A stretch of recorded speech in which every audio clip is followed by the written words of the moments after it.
Allah. Halo teman-teman semua, selamat datang di ruang Zoom kita pada malam hari ini. Senang sekali bisa bertemu dengan teman-teman yang sudah hadir lebih awal. Wah, ini sudah banyak yang join ya, Masya Allah. Ini ada juga nih yang eh, username-nya depannya ini ada kayaknya NIM nih. Wah, ini mahasiswanya siapa nih yang gabung ini? Masya Allah.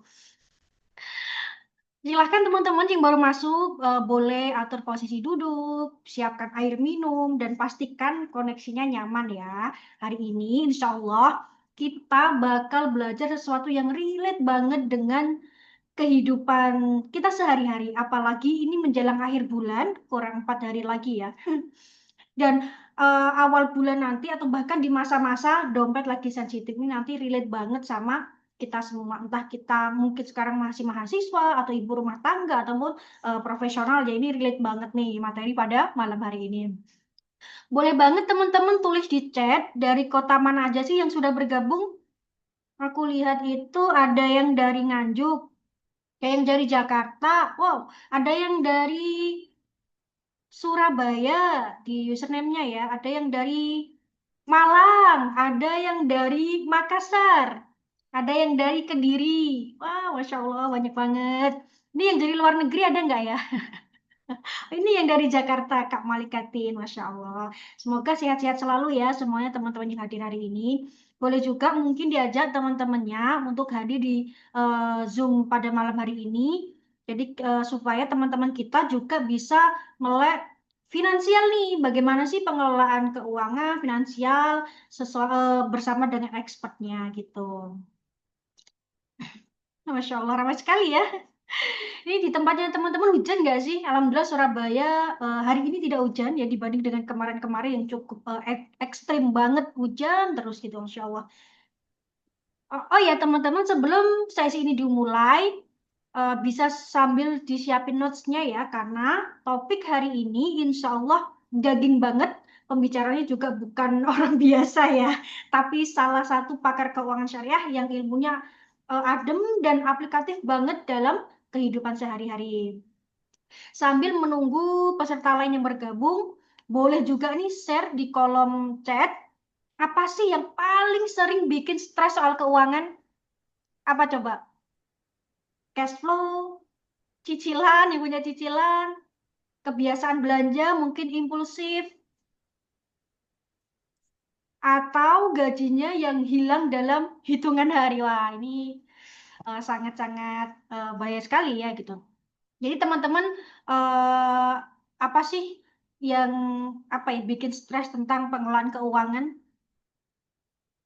Kalau saya dulu itu terkait apa ya pencatatan sih ya tiba-tiba oh ini kok sudah berkurang banyak nih dan lain sebagainya gitu. Berarti terkait tentang cash flow yang kita kurang merencanakan di awal. Ya, nanti kita lihat apakah dari Prof. Muniarti akan menjawab kegelisahan dari teman-teman semua ini. Jadi jangan lewatkan Zoom pada malam hari ini tuh tanpa kita mendapatkan solusi ya teman-teman. Nanti kalau bisa tanya ini kepada Prof. Murniati kegelisahan dari teman-teman supaya nanti pulang dari Zoom ini teman-teman mendapatkan solusi gitu. Oke, baik. Sambil menunggu Prof. Murniati, apakah sudah bergabung ya di Zoom pada malam hari ini?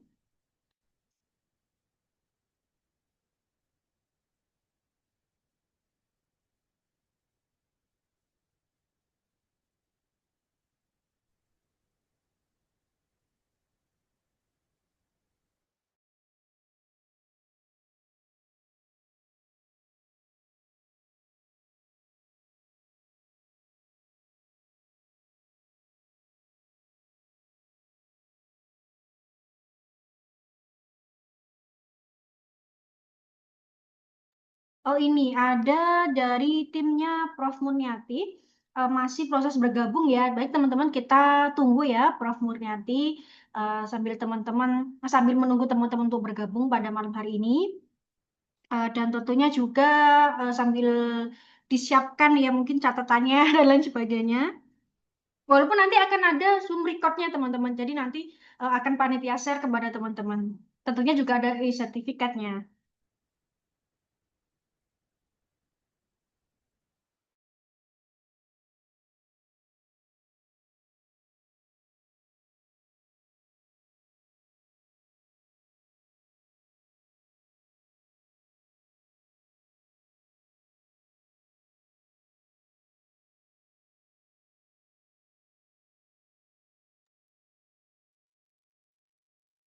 Oke, baik.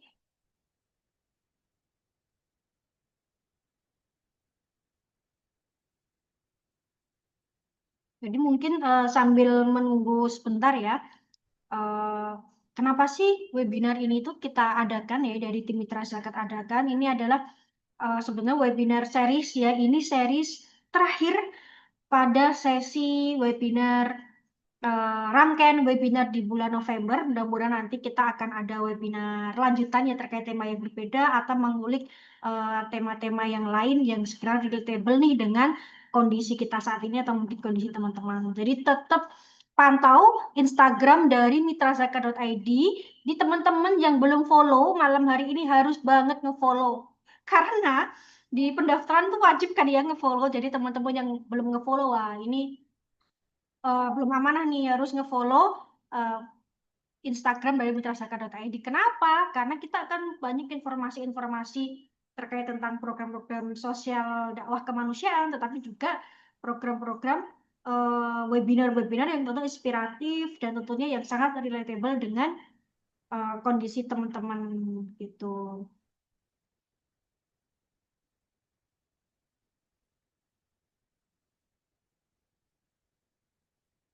Ya tadi teman-teman belum jawab ya. Eh, apa sih yang paling sering bikin stres soal keuangan dari teman-teman sendiri? Biasanya apa tuh yang bikin kayak eh dilansir dari mungkin ya pendapatan hanya segini nih, income kita hanya segini, jadi ya nggak cukup nih untuk ini untuk itu, apalagi mungkin ada yang sandwich generation dan lain sebagainya, mungkin juga yang pengeluarannya banyak, sedangkan tidak eh, Kamu apa inline dengan pemasukannya. Jadi ternyata pengeluarannya lebih banyak daripada pemasukannya. Ini ada Kak Maria. Selalu ada kebutuhan yang tidak terduga. Temen saya Kak suka ngajak jajan. Waduh, ini agak agak berat nih ya kalau punya teman gini ya. Tapi tentunya teman-teman nanti bisa kita sharing ya dengan Prof Murni, Prof Murniati nanti terkait tentang apa ya selalu ada kebutuhan yang tidak terduga ini sebenarnya apa ya solusi itu sebenarnya bukan bukan hanya solusi untuk kita bisa mengelola keuangan kita, tetapi bagaimana sih kita memanage eh, keuangan pengeluaran dan pemasukan. Kalau ternyata pengeluaran kita lebih banyak, mungkin kita harus meningkatkan skill kita untuk menambah income yang lain dari sumber income-nya tidak hanya satu gitu. Jadi banyak juga nanti tentunya ya di dalam rumah tangga ataupun lain sebagainya. Nah, itu kan perlu banget tuh pengelolaan keuangan. Ada yang single income, ada yang double income dan lain sebagainya. Nah, itu kalau tidak dikelola dengan sebaik-baiknya ya, karena rezeki adalah amanah. Jadi amanah itu harapannya amanah dari Allah tuh kita kelola dengan sebaik-baiknya cara ya, walaupun mungkin apa ya kita tidak bersandar kepada apa yang coba kita kelola ya entah itu pendapatan apa namanya dana darurat atau mungkin ada yang ikut saham setiap bulannya setiap tahunnya mendapatkan dividen dan lain sebagainya tapi kita tidak bersandar terhadap apa yang sudah kita lakukan tetapi kita benar-benar amanah nih eh, dan tentunya amanah dari rezeki yang Allah berikan kepada kita dalam bentuk apapun itu. Baik, sebelumnya saya sapa dulu Prof. Murniati, apakah sudah bergabung di dalam Zoom kita pada malam hari ini?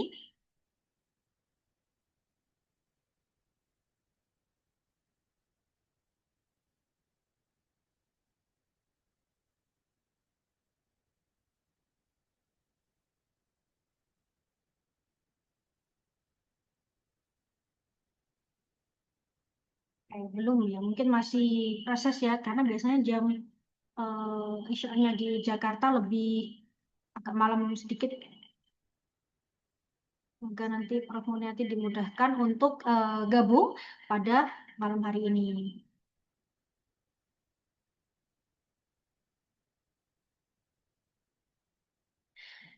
Kalau gitu teman-teman, sebelum ya kita sambil menunggu Prof. Muniati juga, izinkan saya menjelaskan sedikit tentang mitrazakat.id, di mana mitrazakat.id adalah penyelenggara dari event kita pada malam hari ini. Nah, mitrazakat.id adalah sebuah platform donasi digital di bawah naungan Koperasi Syariah Imaniku yang hadir untuk mempermudah kita semua dalam menyalurkan zakat, infak, sedekah, dan wakaf dengan cara yang mudah, transparan, dan tentunya berdampak. Melalui Mitra Zakat, kami bekerjasama dengan lebih dari 24 lembaga amil zakat dan yayasan kemanusiaan, komunitas, nazir wakaf, berskala nasional hingga daerah. Agar setiap kebaikan yang teman-teman titipkan dapat sampai dengan aman, tepat sasaran, dan penuh keberkahan. Dan hari ini, melalui webinar ini, kami ingin mengajak seluruh peserta untuk turut menyalurkan kepeduliannya untuk saudara kita di Palestina. Saudara kita yang sedang berjuang mempertahankan hidup, rumah, dan harapan di tengah kondisi mereka yang sulit. Apalagi ini masuk musim dingin ya, dengan mereka sudah tidak memiliki rumah ya, bahkan hidup di pengungsian di tenda-tenda seperti itu. Donasi yang terkumpul melalui Mitra Zakat.id akan kami salurkan melalui mitra terpercaya di lapangan untuk bantuan pangan dan air bersih, obat-obatan dan layanan kesehatan, serta dukungan pendidikan dan psikososial bagi anak-anak penyintas pengungsian yang saat ini ada di Gaza Palestina. Semoga niat baik kita ini menjadi wasilah kebaikan yang kita bisa mengantarkan kita ke surganya Allah. Amin, amin ya rabbal alamin.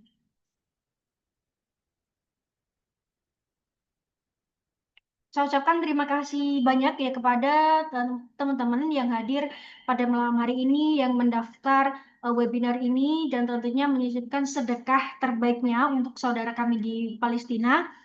Insya Allah akan disalurkan oleh mitra terpercaya kami di lapangan. Nanti seluruh hasil donasi ini memang kami salurkan untuk Palestina. Nah, untuk saat ini, bagi teman-teman yang mungkin belum sempat donasi yang untuk saudara kita di Palestina di awal pendaftaran, teman-teman bisa juga nih nanti akan dikirim di link kolom chat ya oleh panitia. Nanti teman-teman bisa sedekah melalui website mitrazakat.id ataupun melalui aplikasi Imaniku atau melalui rekening. Oke, alhamdulillah ini sudah ada Prof Murni ya. Saya cek dulu.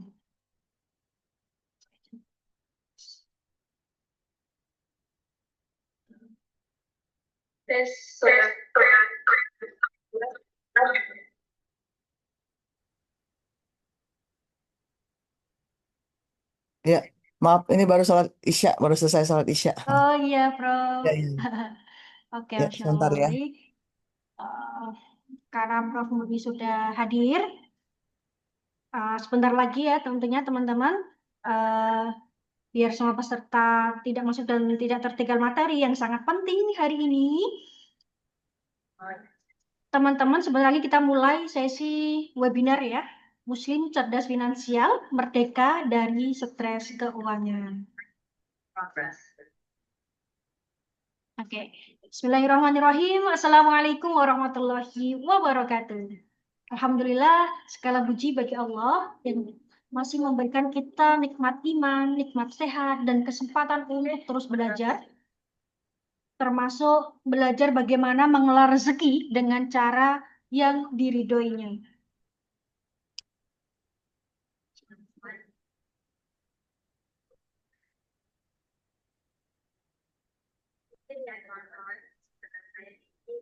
Salawat serta salam senantiasa kita haturkan kepada junjungan kita Nabi Muhammad SAW, Semoga kita mendapatkan syafaatnya di hari akhir kelak. Amin, amin ya robbal alamin.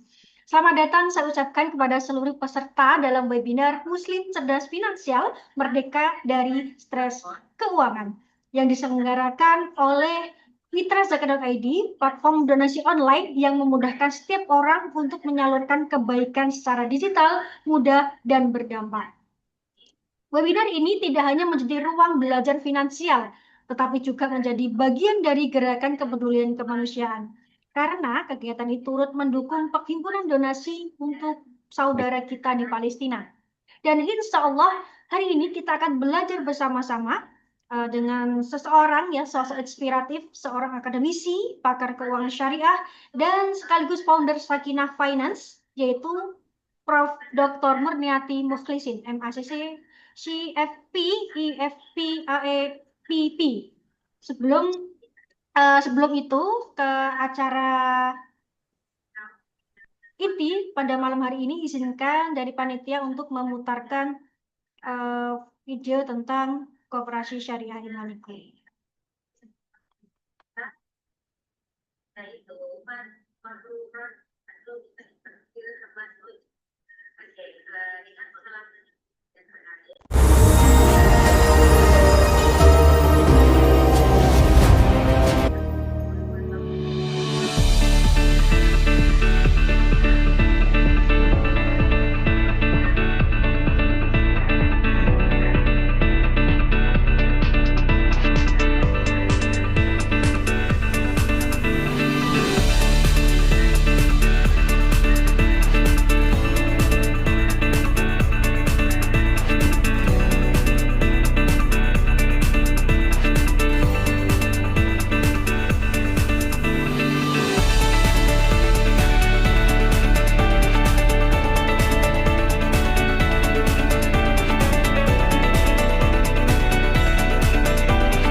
Oke, baik. Tadi kita saksikan ya company profile dari Koperasi Syariah Imoniko. Baik, karena ternyata banyak yang sudah tidak sabar ya untuk menuntut ilmu pada malam hari ini. Langsung saja kita sambut narasumber kita pada eh, malam hari ini. Yang ilmunya insya Allah selalu menyejukkan hati dan menenangkan pikiran ya bersama Prof. Dr. Murniati Mukhlisin. Assalamualaikum Prof. Waalaikumsalam warahmatullahi wabarakatuh. Apa kabar Mbak Lina? Alhamdulillah Prof. Terima kasih telah berkenan hadir di tengah-tengah kita semua. Bagaimana kabarnya hari ini juga? Alhamdulillah, terima kasih sudah mengundang. Alhamdulillah, Alhamdulillah lagi batuk-batuk dikit, tapi insya Allah selama webinar ini lancar insya Allah. Insya Allah. Dan ya Prof.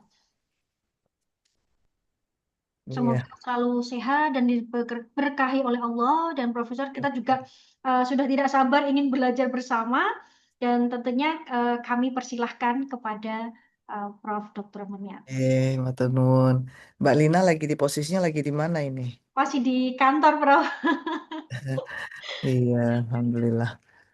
Ya, kita mulai ya. Bismillahirrahmanirrahim. Assalamualaikum warahmatullahi wabarakatuh. Assalamualaikum warahmatullahi wabarakatuh. Alhamdulillah, alhamdulillah, nasta'inu wa nastaghfiru wa na'udzubillahi min syururi anfusina wa min sayyiati a'malina may yahdihillahu fala mudilla lahu wa may yudlil fala hadiya lahu asyhadu an la ilaha illallah wa asyhadu anna muhammadan abduhu wa rasuluh. Allahumma shalli ala sayyidina Muhammad wa ala ali sayyidina Muhammad. Rabbi syrri sadri wa yassirli amri wa lul qudrata min lisani yafqahu qawli. Subhanaka la ilma lana illa ma 'allamtana innaka antal alimul hakim. Sadaqallahul azim. Yang dimuliakan segenap yang hadir pada hari ini, Alhamdulillah banyak yang sudah siap dari tadi ya. Mohon maaf Madam terlambat beberapa menit karena sedang di sini baru masuk waktu Isya dan Alhamdulillah waktu Isya kita memang lebih cepat dibandingin sebelum-sebelumnya ya. Di Jawa Timur rasanya sudah sejak beberapa 1 jam yang lalu sudah waktu Isyanya sudah masuk. Alhamdulillah. Em, para muslimah cerdas dan juga ada muslim cerdas juga di sini ya. Ada bukan hanya para akhwat, para perempuan-perempuan hebat Indonesia hari ini berada di ruang webinar. Ada juga yang ikhwannya ya, para bapak-bapaknya yang ahlan wa sahlan. Tentu saja Madam paling demen kalau yang acara bicara soal keuangan, apalagi keuangan personal dan keluarga, itu ada bapak-bapaknya. Paling suka tenan.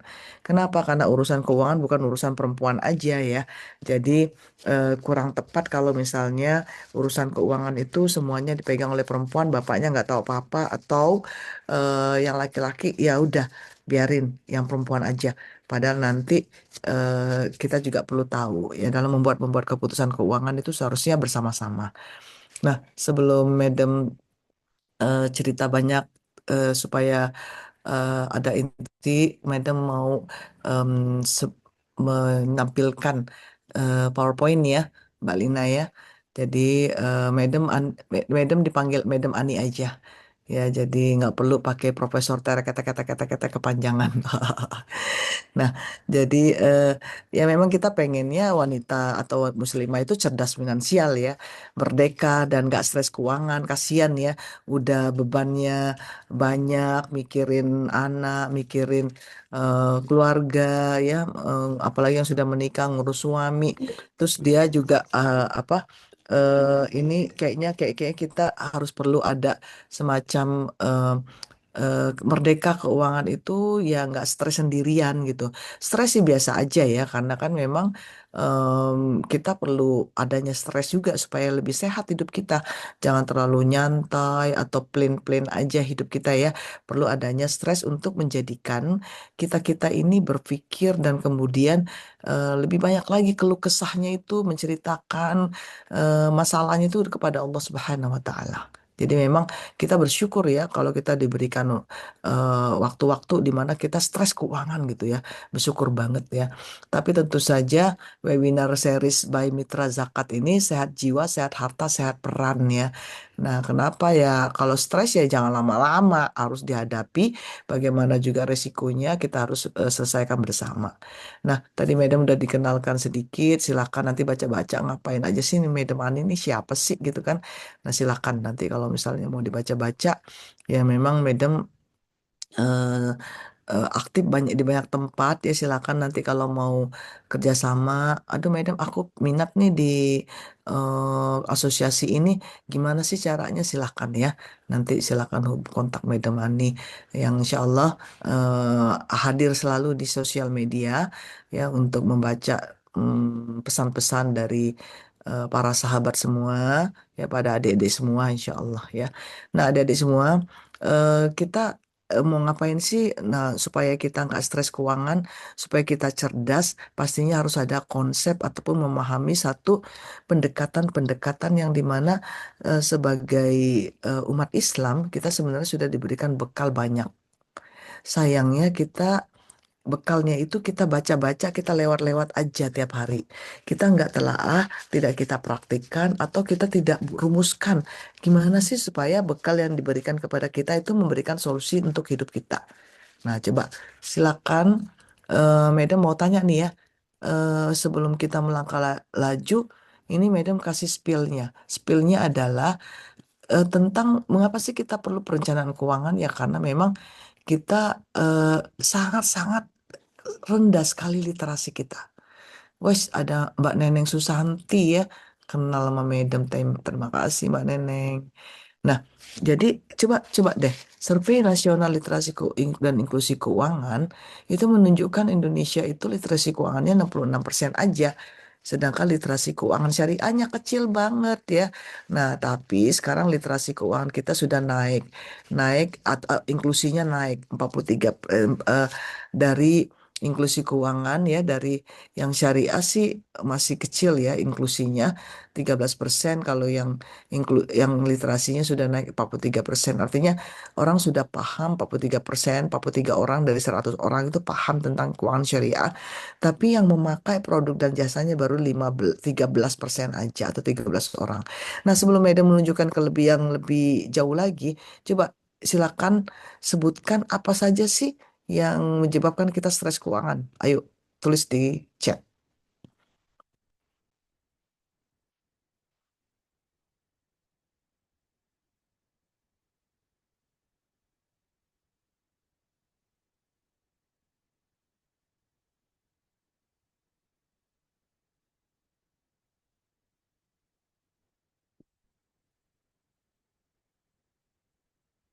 Ya, silakan. Yang membuat kita stres keuangan tuh apa aja tuh?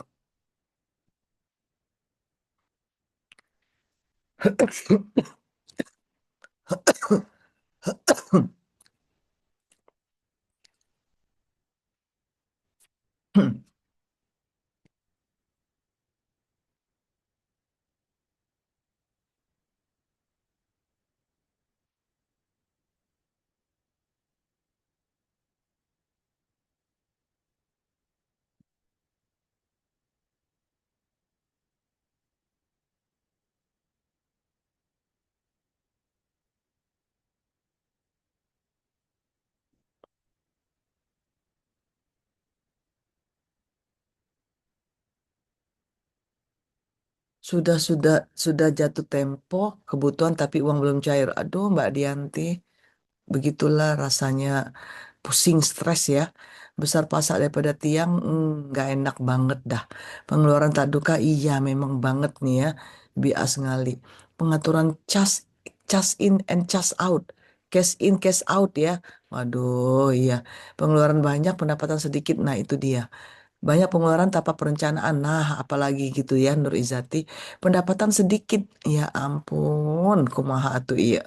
Nah, eh iya nih Mbak Neneng ini alumni Sakinah Finance keren banget ya. Harusnya Mbak Neneng nih yang bicara nih ya Mbak Neneng ya. Raffi cash flow, iya banget. Nah, pengeluaran tidak sesuai plan awal. Nah, itu dia. Sulit menabung. Nah, banyak pengeluaran daripada pendapatan. Harga bahan pokok yang terus melonjak, inflasi. Hmm. Jadi gimana dong? Nah, itu dia ya. Nah, jadi nanti kita lihat bagaimana ternyata surveinya tadi yang barusan Medem tanya tadi pas banget. Nih coba lihat nih ya. Nih, 62% masyarakat dunia tidak mampu menanggung pengeluaran darurat ya tanpa berutang. Jadi memang seluruh dunia juga mengalami hal yang demikian, bukan hanya kakak-kakak yang ada di grup ini. ya. Bahkan mereka tidak bisa mengandalkan cash flow mereka. Dan pinjaman online ternyata naik 20% year on year dari tahun ke tahun mencapai 139 triliun dan 15% ternyata nggak bisa bayar. Nah, investasi bodong ini serem banget dah ya. Karena investasi bodong ini ternyata mencapai 139 triliun dalam 10 tahun terakhir. Ya, ini ngeri banget ya, investasi bodong, pinjaman online. Nah, ketidaksiapan pensiun. Jadi gagal nabung yang tadi ya, gagal nabung. Jadi tadinya mau nyisain, nggak nyisa-nyisain. Kenapa? Harusnya menyisihkan, bukan menyisakan. Makanya gagal nabung. Nah, kemudian 40% atau 40 orang dari 100 pasangan ya. 40 pasangan, 40 pasangan itu berarti 80 orang. Nah, menyebutkan uang sebagai sumber konflik utama. Nggak enak banget ya. Jadi memang uang ini dijadikan eh, kambing hitam kita bahwa ini kalian ini masalahnya nih uang. Padahal sebenarnya bukan uangnya ya yang bermasalah ya. Pembayaran tertunda bahkan belum tidak terbayar. Nah, itu dia. Ya banget nih ya. Nah, ternyata memang sama nih dengan survei dunia.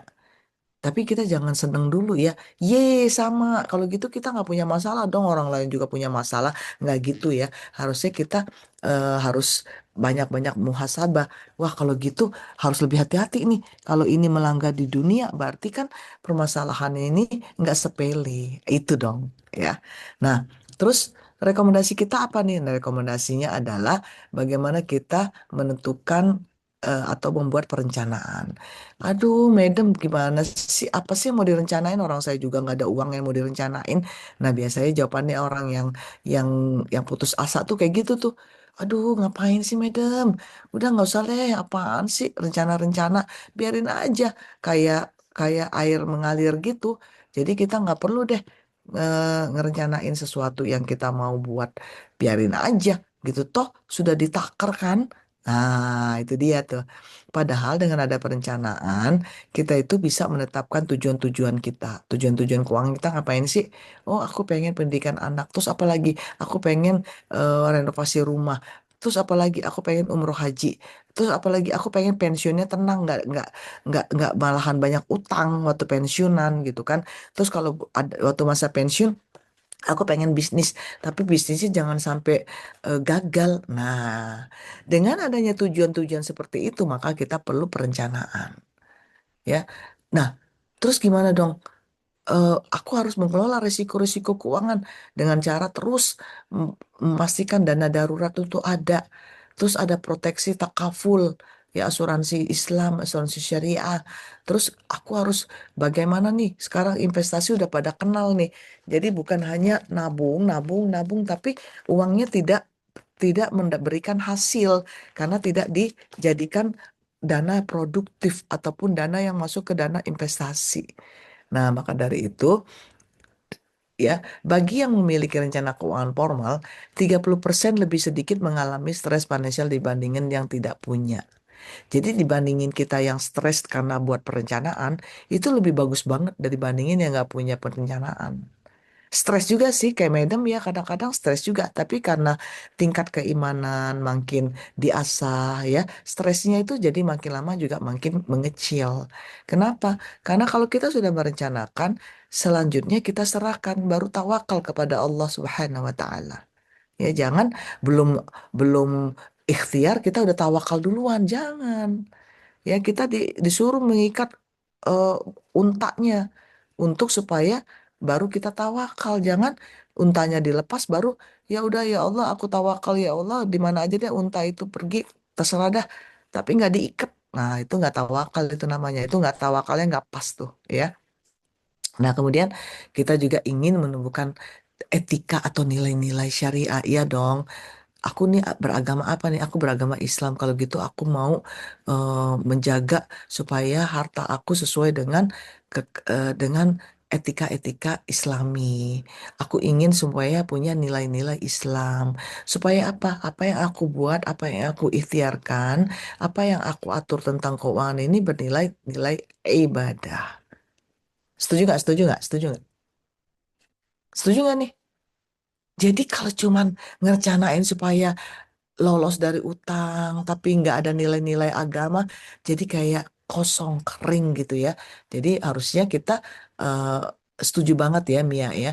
Nah iya, supaya apa? Supaya kita menjalankannya itu nyaman, resep. Oh iya ya Allah, aku memang betul-betul mencari ridho-Mu ya Allah. Aku ingin menyelesaikan utang-utang aku ya Allah. Ya, sepatu sepakat pakai setuju. Nah itu dia. Apalagi kata Mbak Neneng Susanti ini keren banget ya Mbak Neneng. Ya, nah Mbak RW 5505 ini ketua RT atau Ibu RW nih ya.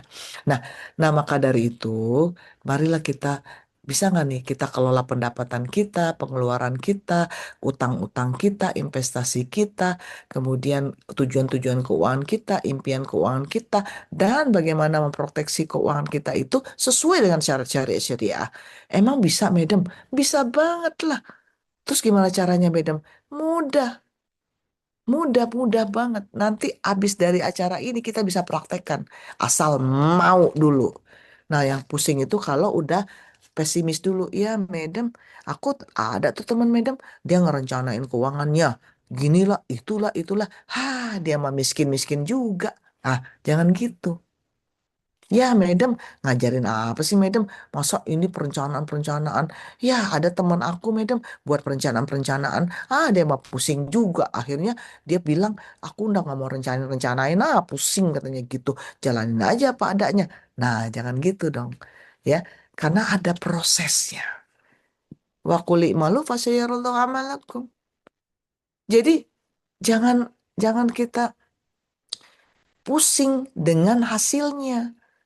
Yang penting kita jalankan dulu. Jalankan, kata Allah Subhanahu wa Ta'ala, ya, teruskan ikhtiar kamu. Yang aku nilai itu prosesnya, kata Allah, bukan hasilnya. Apakah kamu kaya raya dengan perencanaan keuangan ini? Apakah kamu bisa umroh tiap tahun karena perencanaan keuangan ini? Itu mah nomor sekian. Yang aku lihat adalah prosesnya bagi bagi kamu untuk menjalankan keuanganmu sehingga sesuai dengan syarat-syarat yang aku sudah tentukan itu kata Allah. Ya, maka dari itu kita harus sepakat dulu ya bahwa aku pengen dong, Madam, yang yang keuangan itu sakinah, yang yang tenang, yang stabil. Aku pengen dong, Madam, bahwa keluarga aku juga nanti sakinah, nggak ada stresnya, walaupun kami nggak kaya raya kayak tetangga ya, yang mobilnya ada 5, tapi kami alhamdulillah merasa cukup, qanaah, nggak stres dan merasa akur, harmonis dalam keluarga. Itu udah cukup deh, Madam. Madam, Madam, aku juga pengen nih punya uang banyak. Tapi yang lebih penting, Madam, aku pengen hidup aku cukup, terencana dan diberkahi. Keren nggak? Keren nggak? Keren nggak? Kalau cuman kaya doang, banyak banget tuh teman-teman Madam ya, orang kaya-kaya. Tapi mohon maaf, bahagia nggak hidupnya? Enggak. Kenapa? Karena jauh dari nilai-nilai. Jauh dari kedekatan dia kepada Allah Subhanahu wa Ta'ala. Hidupnya nggak pernah puas, ngeluh melulu, cekcok melulu, nggak harmonis. Kenapa? Halal haram dihantam. Ya kita kan nggak mau tuh kayak gitu. Ya maka dari itu ada syaratnya. Kenapa? Syaratnya adalah Allah memberitakan kita untuk bertawakal 2 kali dalam ayat ini, kemudian memastikan perencanaan. Keren nggak? Keren nggak? Ini ayatnya keren banget. Ya, a'udzubillahi minasyaitonirrajim. Ya ayyuhalladzina amanu taqullah wal tandur nafsu ma qaddamat liqad. Wattaqullah. Nah, ini nih perintah untuk bertawakal kepada Allah Subhanahu wa taala yang keduanya dalam satu ayat. Innallah khabirum bima ta'malun. Jadi eh, kamu kamu perhatiin nih yang kamu perbuat ini untuk hari esok konsekuensinya kayak mana tuh. Makanya kamu bertakwa deh. Bertakwa kepada Allah. Disembunyikan lagi, bertakwalah kepada Allah. Kenapa? Karena Allah itu yang akan memperhatikan semua yang kita kerjakan. Nah, sekarang ini Allah memperhatikan kita nih, ya. Apalagi nanti yang diperhatikan Allah ini nanti akan dipertanggungjawabkan di yaumil akhir. La tazulu qadaman 'abdin yaumal qiyamah hatta yus'al. Apa itu? An arba'. Empat perkara. An umurihi fima afnahu. Wa an jasadihi fima ablahu. Wa an ilmihi madza amila fih. Wa an malihi min aina iktasabahu wa fima anfaqahu. Ya, riwayahu Ibnu Hibban wa Tarmizi. Ya, jadi empat perkara ini hati-hati yang kita perbuat tiap hari ini, ya, yang kita jalani ini empat perkara ini kita jalani semua, ya kan? Kita menjalankan sisa-sisa umur kita, ya nggak, yang masih Allah berikan sampai hari ini bisa hidup, bisa bernafas. Terus tubuh kita, ya kemarin kita urut tubuh kita bekam tubuh kita, ya, yang tubuh kita ini kita bawa ke sana kemari, itu diperhatikan. Apa untuk apa nih digunain untuk apa nih? Ya, untuk dakwah. Madam, aku banyak dakwah nih dengan tubuh aku. Aku banyak pergi ke pengajian-pengajian dengan tubuh aku, keren. Ya, aku banyak beramal soleh, madam, dengan tubuh aku, berzakat, bersedekah, keren. Ya, nah kemudian ilmu, ilmu kita ilmu apa nih, madam? Aku kan nggak punya ilmu apa-apa, madam. Semua orang itu punya ilmunya, ya. Semua orang itu punya ilmunya, ya. Mbak Mia punya ilmunya nih.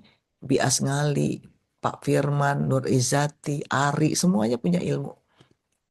Baik itu ilmu merangkai bunga, masak, nyuci, semuanya punya ilmu tuh. Ya, baik ilmu pendidikan formal, ya, pendidikan anak, parenting, baik ilmu bagaimana menghitung zakat, mengumpulkan zakat, mengagihkan zakat. Nah, bagaimana nih ilmu itu telah kita amalkan? Dan tentu saja yang paling serem ini harta. Kenapa? Karena dari mana nih? Ya, min aina iktasabahu wa fima anfaqahu. Ini keren banget ya. Ayat yang dipakai kasab sama nafkah adalah kata-kata yang paling indah. Ya, kasab maknanya adalah pekerjaan, tentunya pekerjaan yang diredhoi oleh Allah. Dari mana nih? Ya, dalam pekerjaannya hartanya itu dari mana diperoleh, melalui pekerjaannya tentunya yang diridhai oleh Allah. Kemudian kemana nih diinfakkan atau dinafkahkan? Tentu saja dinafkahkan ke jalan yang benar, ya, bukan hanya sekedar belanja, ya, tapi juga bukannya kata-kata yang dipakai bukan kemana kamu belanjain, enggak, tapi wafima anfaqahu. Ini keren banget ya hadisnya, ya. Hal apa yang kamu belanjakan? Pakai kata-kata nafkah. Ini keren banget ya, karena tidak sembarangan belanja. Loh, madam, kalau kita belanja-belanja yang nggak berguna, barangnya gimana dong? Nah, itu lebih gawat lagi, karena itu sudah sudah tidak sekelas hadis ini. Ya, maka dari itu hati-hati dengan apa yang kita dapatkan, kita belanjakan, ya. Maka dari itu kita kuatkan lagi pondasi keuangan kita. Ya, karena apa? Karena memang kita hanya semata-mata beribadah kepada Allah Subhanahu wa taala. Ya. Ada pertanyaan, silakan nanti kalau ini bisa taruh di chat ya. Nah, maka dari itu Madam mengenalkan, ya, silakan nanti kalau mau, aku mau dong Madam tahu tentang pendapatan, seluk-beluk pendapatan, bagaimana caranya, terus gimana caranya supaya pendapatan kita berkah, bagaimana sih yang mengelola gaji, bisnis, harta waris. Hah, harta waris? Lah iya, kalau kita masih hidup dapat harta waris, ini gimana nih menerimanya? Apakah sudah selesai hitungannya, benar hitungannya, nggak ada sengketa-sengketa? Nah, di sini nih. Madam, aku pengen dong mendalami tentang apa sih bedanya kebutuhan sama impian atau keinginan. Nah, bisa kita bisa kita urus di sini. Cuman ya nggak bisa lama-lama lah karena waktunya kan cuma 1 jam. Ya, nah, madam, aku pengen tahu dong, madam, kalau kita surplus investasinya di mana aja, madam? Nah, nanti kita bahas sedikit ya. Dan madam, aku pengen tahu dong, madam, itu masa pensiun, terus sama urusan kalau kita mau meninggalkan harta waris, menghibahkan wasiat itu gimana ya, madam? Ada, tapi tentunya nggak bisa sebentar, ya. Jadi, madam, aku pengen secara mandiri belajar sendiri, bisa nggak, madam? Bisa banget lah. Nggak perlu ngundang-ngundang apa guru. Kenapa? Banyak banget bahan bacaannya ada di mana-mana, ya kan? Nah, jadi silakan nanti ya. Yang penting tujuannya adalah untuk mengelola keuangan kita itu dalam rangka memastikan tujuan-tujuan syariah. Dalam apa? Mengelola mengelola keuangan itu dalam rangka menjaga agama, menjaga jiwa, menjaga akal, ya. Hifzuddin, hifzun nafs, hifzul akal, hifzun nasl, hifzul mal. Ya. Nah, makanya silakan nanti ya bagaimana manajemen keuangan rumah tangga ini yang tadinya lagi pusing dengan cash flow-nya ya, cash in, cash out ya. Maksudnya cash in, cash out ya. Nah, silakan ya. Jadi bagaimana arus kas kita biar rapi, jangan sampai kebanyakan cash out-nya. Harusnya banyak cash in-nya ya. Nah, juga utang nih. Utang itu boros banget dan medan besar pasak daripada tiang. Nah, itu tuh. Bagaimana kita menghindarinya adalah dengan menyusun anggaran rumah tangga. Madam kadang-kadang tuh ya ada 11-11, 12-12 pusing deh Madam. Apalagi nanti promo akhir tahun nih Madam. Maka dari itu harus ada prioritasnya. Baca doa sebelum masuk pasar online. Jadi bukan hanya ke pasar di pasar mall-mall ya baca doa. Baca doa juga di pasar online. Nah, jadi harus takut nih kita ya. Jadi pastikan manfaat untuk menghitung harta adalah bagaimana kita mengetahui tentang aset dan utang kita. Udah masih sesuai nggak nih kita? Jangan-jangan kebanyakan, ya kebanyakan kewajibannya, kebanyakan utangnya, ya. Kemudian gimana, Madam, supaya tiba-tiba kita ada nih harta nih, Madam, ada nih uang nih, tapi nggak cair, Madam, nggak dalam bentuk liquid. Makanya pusing nih Madam kadang-kadang mau belanja akhirnya terpaksa pinjam dulu utang sama orang. Makanya harus seimbang. Nggak boleh kita kebanyakan investasi keasikan, nggak boleh.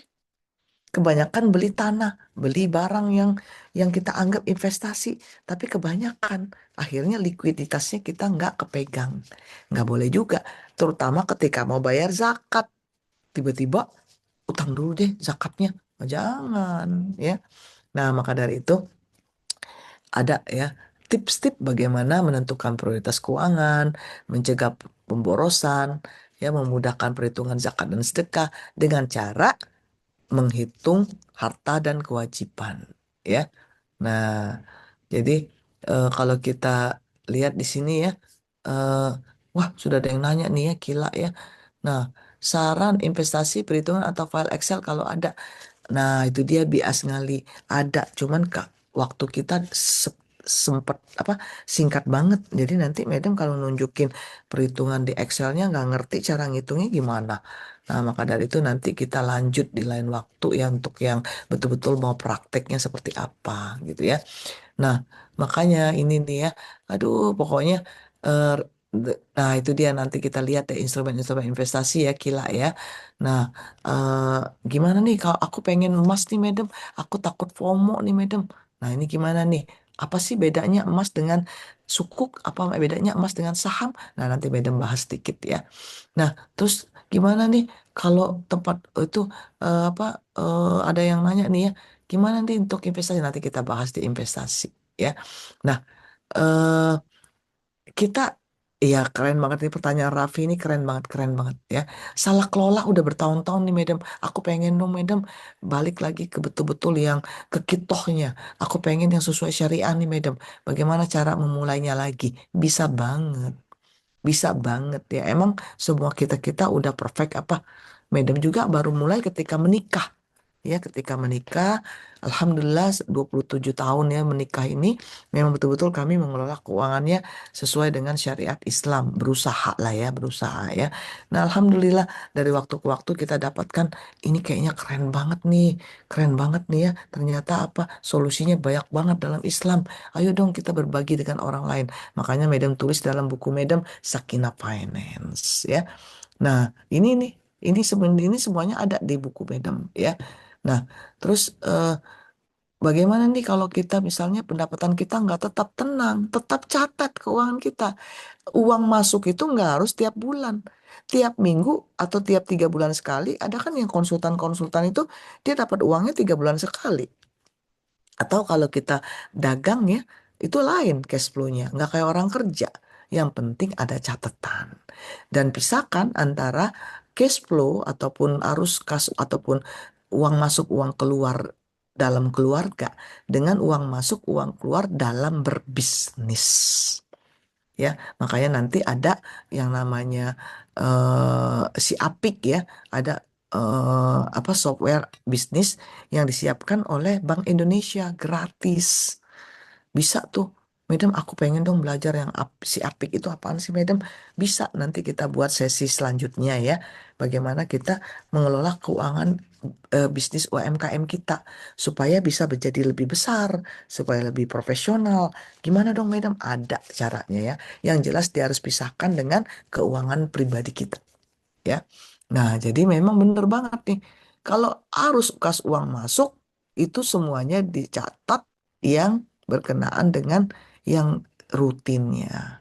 Yang cash flow keluarnya, makanan, cicil, transportasi, hiburan ini juga dibuat rumusnya. Rumusnya paten nggak, Madam? Wajib nggak yang kayak 50-30-20? Enggak juga. Ya, tapi cuman mirip-mirip nih ya. Ini berbagai pendekatan ya. Ada yang 50 keperluan deh 50%. Silat ini yang pakai 50%. 30%-nya harus saving, harus investasi. Nah, baru yang 20%-nya apa yang kita mau pilihan untuk gaya hidup. Ini kalau kita nggak ada utang. Tapi kalau kita ada utang, ini dia. Ya, kita apa dulu nih pertama, Madam? 40% dulu atau 30% dulu atau 20% atau 10%? Jawab, ayo. Yang mana yang duluan? 40 dulu, 30 dulu, 20 dulu, atau 10 dulu? Atau 10 dulu, 20 dulu, 30, 40. Ayo silakan. Mulai dari mana? 30 dulu. Cicilan utang. Zakat dulu, Madam. Nah, ayo yang lain. Yang lain, setuju nggak nih? 30 dulu, Rere. 30 dulu. Eng, eng. Banyak banget yang 30 dulu. 40 dulu. Aduh, Yeni. Aduh, kok Yeni biaya hidup dulu sih, Yeni? Ibu Yeni, bareng kan 100%. Ih, kok bareng dulu? Iya, memang bareng biasa sekali, tapi kan ada urutannya juga, walaupun bedanya 1 jam, ya. Apa itu urutannya? Keluarkan zakat, infak, sedekah.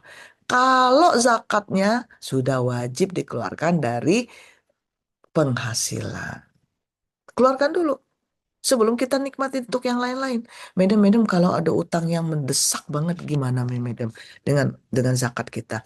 Lah, zakat ini juga utang. Kalau kita ngikutin arahan dari Badan Amil Zakat Nasional, kalau gaji kita katakanlah 8 juta ke atas ya, itu sudah masuk masuk nisab untuk zakat penghasilan. Dikali dengan 2,5% kadarnya dikeluarkan pada saat diterima. Kalau enggak kita tunaikan, kita jadi utang kepada Allah. Tak, kalau kita gajinya UMR ya nggak perlu. Tapi kita biasakan infak sedekah dulu sebelum kita belanja yang lain-lain. Karena kita tahu bahwa kita ada utang cicilan 30% gede banget, maka infak sedekahnya juga harus diatur-atur. Jangan kebanyakan infak sedekah, tapi ternyata utangnya keleletan. Nah, jangan dong, ya. Nah, setelah 10% ini, maka kita juga pastikan jaga-jaga nih. Aku pengen nih, ya Allah, aku investasikan. Pokoknya aku pastikan utang aku lebih kecil nih dari 30%. Ini kalau nol utangnya asik banget. Kenapa? Tabungan atau dan investasi bisa lebih besar. Tapi kalau utangnya kebesaran, terpaksa ini dikorbankan. Nah, terakhir biaya hidup. Bisa nggak, Madam? Kalau aku pengen hemat lagi dari 40%, silakan asal jangan makan Indomie aja tiap hari ya. Ya, jadi harus juga pasti berhitung tentang eh, nah, berhitung dengan ya tadi Indomie segala macam itu kita hemat tapi ternyata mengeluarkan penyakit. Akhirnya mahal juga, ya. Nah, untuk listrik SPP terhitung biaya hidup, ya. Jadi, tapi kalau misalnya listriknya itu sudah dipakai, Madam, kan ada yang pakai token, ada yang pakai itu, namanya utang, ya. Jangan sampai utang kita, listrik kita itu nggak kebayar, wah didenda, dicabut dan sebagainya serem. PDAM juga serem. Ya, kalau sudah dipakai tapi kita nggak keluarkan, namanya utang, termasuk juga utang gitu ya. Makanya hati-hati dengan utang. Ya, nah, eh, maka dari itu, Madam, aku pengen benerin dong, Madam. Tadi ada yang nanyain, aku pengen dong, Madam, benerin supaya eh, aku bener-bener memulainya sesuai syariah. Kayaknya aku salah deh, Madam, selama ini, Madam. Terus aku juga udah campur-campur nih sama halal dan haram. Aku juga nggak jelas nih. Nah, bisa nggak kita mulai? Bisa banget. Ayo, Bismillah, kita mulai dari malam ini. Ya Allah, ayo semuanya buat niat. Aku ingin mencari rezekimu ya Allah untuk ibadah. Dan aku untuk selalu memberikan manfaat untuk orang lain ya Allah. Untuk aku sendiri, untuk keluarga aku, untuk orang tua aku, untuk saudara-saudara aku. Supaya apa yang aku kelola ini adalah menjadi bagian dari khairnas ampa'ahum linnas. Ayo, sudah buat niat? Sudah? Sudah? Ya. eh ini kita lagi berniat nih Mbak Mia. Nanti kita hitung zakat dulu. Zakatnya nanti kita hitung lagi ya. Udah niat semua. Nomor dua. Ya Allah, tolong aku ya Allah. Pastikan aku yang mana haraman fatohirhu ya Allah. Yang mana haram itu sucikanlah ya Allah. Aku ingin pokoknya halal dan thayyib aja ya Allah. Nah, gitu ya. Kemudian menjaga silaturahim. Ya Allah, aku nih kenal nih sama Yeni, aku nih kenal nih sama Mia, tapi aku nggak gitu deket sih, Madam. Aku pengen lah silaturahim nanti kalau aku ke kota mereka. Aku pengen kenalan nih sama Bu Neneng kalau udah aku ke Bogor. Nah, gitu dong, ya, menjaga silaturahim. Ya, kemudian aku pengen dong, Madam, selama ini aku tidur lagi kalau bangun pagi, aku nggak biasa eh, apa ibadah pagi, sholat duha aku kayaknya jarang-jarang banget. Bahkan kayaknya aku belum belum istiqomah deh di sholat duha. Nah, bisa nggak nih kita manfaatkan waktu pagi kita? Ya, Madam, aku pengen tunaikan zakat, infak, sedekah, wakaf. Tapi ngitung zakat itu setelah kebutuhan primer atau belum, Madam? Menurut Badan Amil Zakat Nasional, dihitungnya bruto, Mbak Mia. Ya, bruto. Jadi bruto ngitungnya artinya zakatnya misalnya kita terima gaji kita 8 juta di dalam rekening kita. Ya udah dikurangin dikali 2,5%, 2,5%-nya which is eh, sekitar 200 ribu ya. Itu kita keluarkan sebagai zakat. Nah, jadi kita tunaikan nih. Supaya apa? Supaya Allah tutohiru wa tuzakihim biha. Supaya membersihkan dan menumbuhkan harta kita. Sudah dibersihkan dari yang kotor karena daki-daki manusia kata Rasulullah Sallallahu Alaihi Wasallam. Keluarkan zakat itu, ya. Nanti setelah bersih ditumbuhkan oleh Allah, ya. Jadi setelah bersih ditumbuhkan, bahkan didoakan oleh para amil zakat. Karena ini perintah Allah kepada Rasulullah SAW di surah At-Taubah ayat 103. Usolli alaihim inna sholataka sakanun lahum. Doakan orang-orang yang menunaikan zakat itu. Kenapa? Karena mereka ini ya setelah didoakan akan merasa tenang. Keren dong, keren dong. Ya. Nah, ini dia jadi jawabannya ya. Jawaban tadi pertanyaan langsung yang tadi ya, keren banget Mbak Revi, Mbak Raffi. Ya, kemudian terakhir Mbak Raffi, kita pastikan selalu bersyukur. Ya, aku baru sadar sekarang, nyesel banget deh aku, Madam. Ya udah, jangan bersyukur bahwa kita punya kesempatan untuk ikut acara di Mitra Zakat hari ini. Aku, Madam, aku pengen taubat, istighfar banyak-banyak deh, Madam. Insya Allah pas banget. Kenapa? Karena insya Allah dengan taubat dan istighfar kita itu membuka jalan rezeki dan ketenangan hati. Ya, nah maka dari itu kita nggak mau nih ya, kita pengeluarannya lebih besar pasak daripada tiang gara-gara apa coba? Gara-gara kebanyakan barang mewah atau yang nggak kita perluin. Ya, ini masyarakat Indonesia kebanyakan yang peletot-peletot, yang nggak jelas keuangannya itu ternyata lebih banyak barang sekunder dan barang mewah. Kelebihan. Padahal dia nggak bisa mendapatkan pendapatan yang lain sehingga com jomblang ya, sehingga dia tidak sesuai, keberatan pengeluarannya. Nah, ya jangan sampai seperti itu. Nah, kemudian kalau kita lihat dari dana surplus, maka kita sudah mulai memikirkan tentang bagaimana dana darurat kita kita tambahkan, ya. Bagaimana kita supaya tabungan dan investasi halal kita juga kita eh, kita tingkatkan, ya.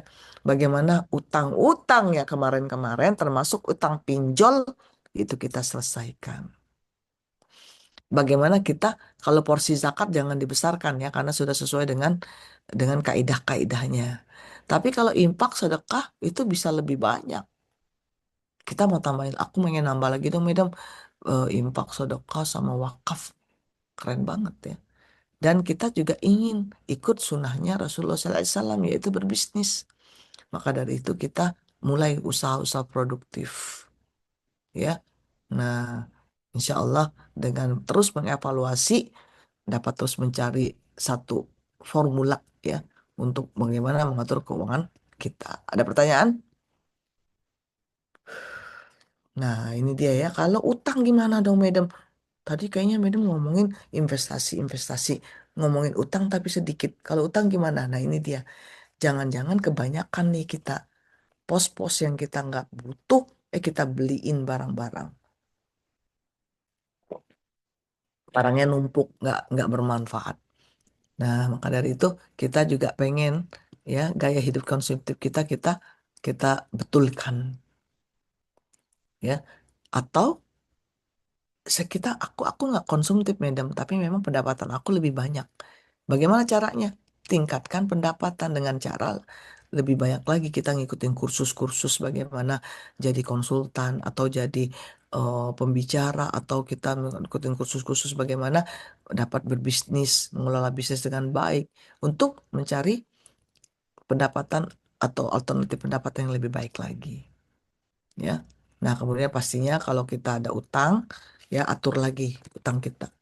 Nah, pastikan terus, ya Allah bantu aku ya Allah. Ya, makanya doa kita pagi dan petang itu keren banget tuh.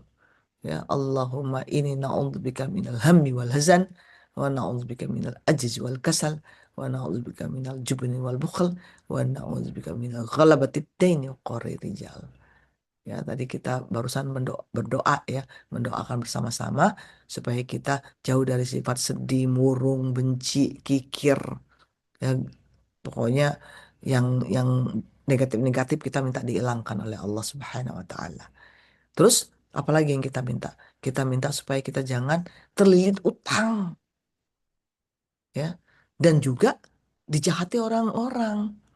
Ya, apalagi sekarang dengan pinjol apa-apa ya, duh, pokoknya kalau doa itu udah keren banget dah doanya ya. Kalau bisa kita amalkan doa itu pagi dan petang, terutama yang perempuan-perempuan, wanita-wanita cerdas hari ini ya yang paling yang banyak juga pergi di waktu malam atau pergi jauh ya, kita doakan ya. Nah, kata Haidar, Madam, aku ada sahabat punya utang. Udah ditagih gak berhasil. Yang saya tanyakan, kita niatkan bayar zakat ke sahabat saya, tapi sahabat saya itu harus membayar utang ke saya. Jadi biar nggak ada utang lagi dia ke saya. Paham nggak masuk pertanyaan saya? Iya ini Haidar. Jadi gini Haidar, kalau aku niatkan bayar zakat ke sahabat saya, gini, ini yang bayar zakat, yang berhak atas zakatnya sahabat kita. Eh, Sahabat kita itu kalau ada seseorang yang kita ingin niatkan untuk menunaikan zakat kepada dia, ya, kita pengen nih bayar zakat, udahlah dia ada utang, aku mau zakatkan aja deh. Nanti zakat ini ya layak untuk dia. Pertama harus dipisahkan dahulu, ya, karena orang yang disebut gorimin adalah betul-betul yang tidak mampu untuk bayar. Apakah dia termasuk golongan mustahik sehingga dia berhak mendapatkan zakat kita? Nah, ya. Nah, jadi memang harus harus kita cek lagi ya, apakah dia layak disebut ghorimin, ya, yang berhak mendapatkan zakat, ya. Kedua, kita juga harus pisahkan utang dia seperti apa. Kalau memang dia tidak mampu, memang sebaiknya kita yang mengikhlaskan. Ya, tapi bukan berarti mengikhlaskan ya tadi dua hal yang berbeda ya. Mengikhlaskan dan menjadikannya dia membayar apa pembayaran zakat kita kepada dia. Kalau memang dia memang nggak mampu, bisa-bisa saja. Tapi kalau dia tidak termasuk golongan mustahik, maka dia tidak layak menerima zakat atau tidak bisa dijadikan zakat. Jadi sebagai infaknya kita aja, ya. Oke.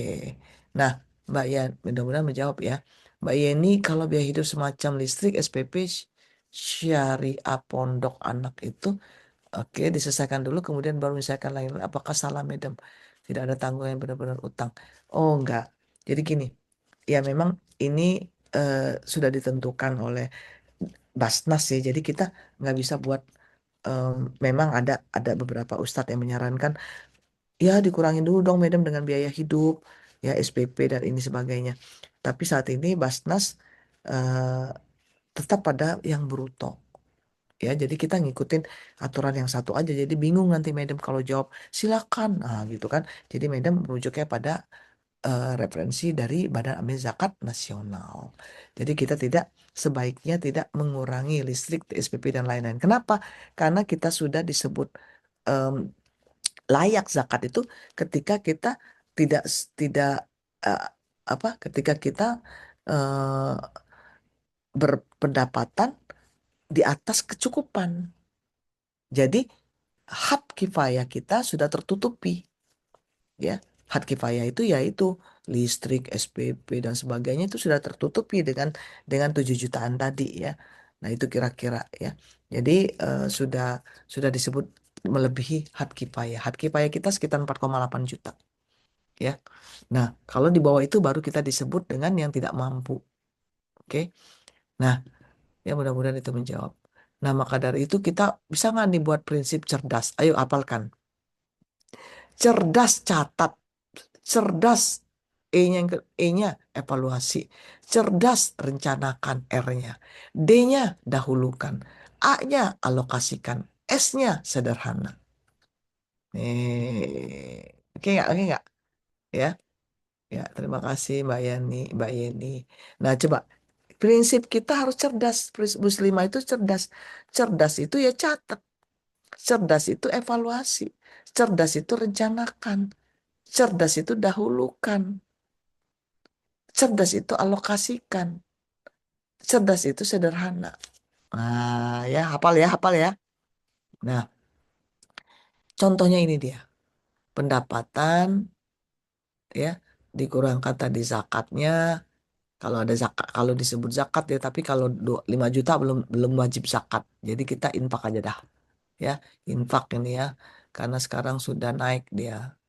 Ya, infak bukan zakat ya. Ini nggak bisa dirubah. Nah, eh, zakat ini kemudian infak tambah infak sedekah juga nih. Jadi 7,5% boleh, boleh saja. 10, 5%, 2,5% kalau yang disebut dengan infak. Ya, tidak ada formulanya. Tapi kalau dia jatuh kepada zakat, gajinya 8 juta 7 juta ke atas lah ya, itu sudah termasuk zakat pendapatan. Nah, kemudian biaya hidup. Biaya hidup kurang dari 30% deh, madam. Aku pengen hemat-hemat, silakan. Tapi maksimal tadi 40%. Ya, ini kan contoh aja ya. Terus ada asuransi nih, madam. Minimal BPJS, madam. Silakan. Sangat bagus sekali bahkan. Sangat dianjurkan. Ya, cicilan BPJS kita jangan sampai nunggak. Madam, aku mau dong nih, madam, dana darurat dan investasi. Nah, ini dia. Nanti kita bahas ya. Alokasi 625.000 ini kemana aja nih, madam? Nah, ini dia. Ya, jadi kita eh, harus bedain dulu nih. Madam, tabungan itu sama investasi apa bedanya? Kalau tabungan dia hanya untuk lindung nilai, jaga-jaga kalau uang nggak barangnya nggak susah dijual atau dijadikan uang, ya kita buka tabungan. Maka dari itu tujuan tabungan itu adalah dana darurat, kebutuhan yang rutin, ya, bukan untuk investasi, beda ya, investasi sama tabungan. Nah, kalau investasi jangka panjang, 3 tahun, 5 tahun, 10 tahun, ya, nah pastikan ada syarat-syarat syariahnya. Ya. Nah, kemudian sedekah. Hah, madam, tabungan sama investasi kok dimiripin dengan sedekah? Lah iya, sedekah itu sebenarnya salah satu jenis investasi kita. Ya, bahkan dia mengundang pintu-pintu rezeki yang lain yang terbuka. Keren banget nih sedekah, ya. Nah, nah, kemudian ini dia nih, coba perhatiin yang nanya tadi, investasinya yang mana aja sih, madam, yang cocok? Nih, ini ada juga nih SGN. Maaf terlambat mengikuti, izin tanya. Bagaimana mengatur keuangan bagi seorang yang mempunyai penghasilan pasif income? ASN agar sampai akhir bulan bisa mencukupi. Misalnya pembagian persentase yang tadi itu ada ya sudah kita bahas. Bagaimana ketentuan ASN yang akan bisnis sampingan biar tidak mengganggu korupsi waktu kerja? Keren, keren. SGN ini keren banget. Madam demen banget dah. Jangan sampai kita korupsi waktu kerja. Banyak orang nggak bisa, nggak pernah tuh mikir sampai ke sana. Jadi keren banget ya. Kenapa? Karena kita mikirin masa depan, tapi ternyata banyak korupsi waktu kerja. Yang menyebabkan waktu kerja kita akhirnya yang kita dapatkan penghasilannya jadi syubhat. Ya, janjinya datang pukul 8 ya, tapi ternyata datang pukul 8, alasannya mau sholat duha dulu, jam 9 baru mulai kerja, korupsi 1 jam. Sholat duha juga jangan lama-lama kalau di waktu jam kerja. Harusnya dari rumah sudah bisa ngambil wudhu, ya sehingga waktu masuk jam kerja, sebelum jam 8 udah bisa sholat duha minimal 2 rakaat.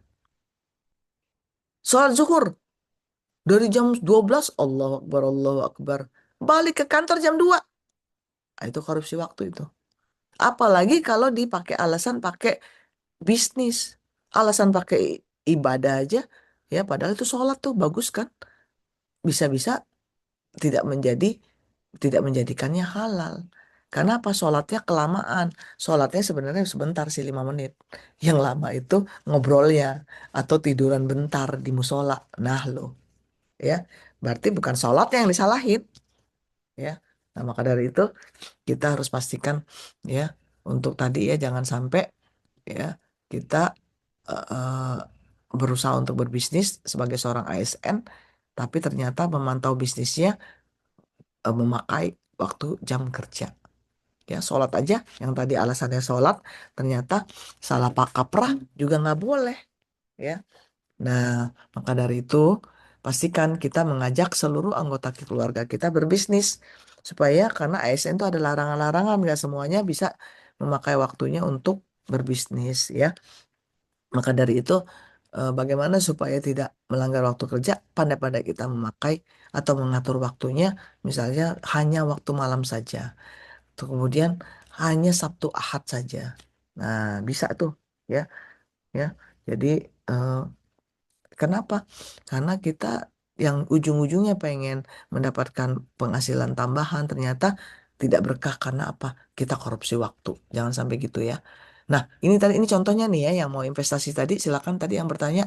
Jadi Madam udah langsung jawab pertanyaan nih ya. Nih Madam, aku pengen investasi yang mana sih Madam? Kata RW 5505 yang pas dalam arti sesuai dengan kemampuan. Nah, pertama Ibu RW harus tahu dulu tujuan investasinya sama aku ini termasuk orang yang suka berisiko rendah atau menengah atau tinggi sih. Nah, harus tahu dulu nih. Ya ada tuh tes risiko.